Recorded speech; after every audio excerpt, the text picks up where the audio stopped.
Balikan na po natin si DSWD Secretary Dinky Soliman. Secretary Soliman. Magandang hapon, Rocky.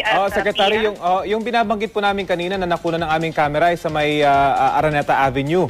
At meron din po kaming nakunan sa may San Mateo naman na mga namamalimos na.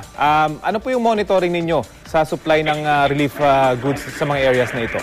Opo. Tuloy-tuloy yung pakikipag-ugnayan namin sa lokal na pamahalaan at ang akin lang nga hong pakiusap sa mga pribadong foundation at NGOs, kung magbibigay po kayo, makipag-ugnayan po kayo sa lokal na Disaster Risk Reduction Management Council. Nang sa ganon, alam po ninyo kung ilan yung bilang kasi yun ho yung isang sanhi ng pagkakagulo. Kung alam po nilang meron at may sistema ang pagbigay, hindi naman po nag-aagawan yung mga tao.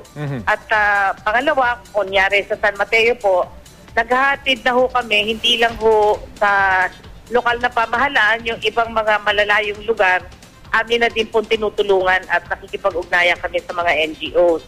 Ang akin hong mungkahi, kung pwedeng ang ating mga kababayan na hindi pa po inaabot at na tingin nyo'y kailangan, i-text niyo po sa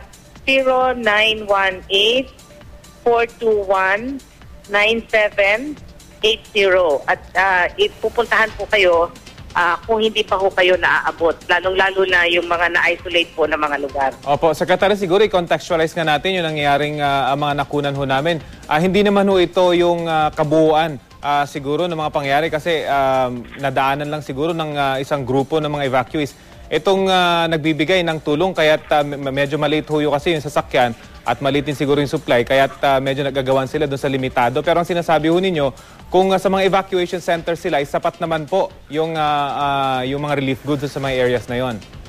Opo. Kung nasa evacuation center sila. Kaya kami nga po ay tumatanggap din po ng mga tawag para ho doon sa mga hindi naaabot, lalo na yung isolated areas.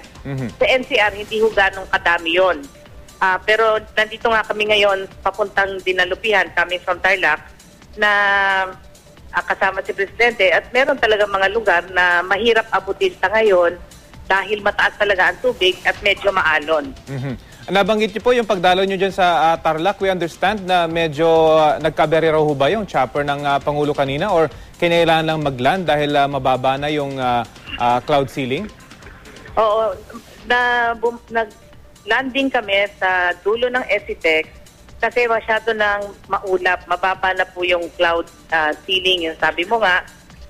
So, wala namang naging problema. Kinailangan lang bumaba para mas sigurado tayo sa kaligtasan ng namin lahat dahil pare-pareho kaming nasa chopper dahil lang nga doon sa low cloud ceiling. At pag-landing namin, ihintay lang namin ng konti ang convoy ng mga sasakyan at ngayon nandito na kami sa convoy ulit at tinuloy namin ang aming pakikipag-ugnayan at pakikibalita sa ating mga kababayan na nasalanta ng baha at nakikipag-usap sa lokal na pamahalaan.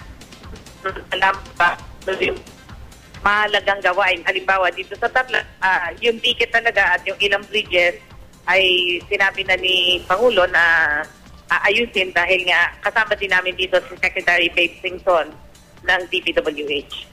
Okay, sige po. Marami pong salamat, Secretary Dinky Soliman. Maraming salamat, Rafi, at magandang araw po sa ating lahat.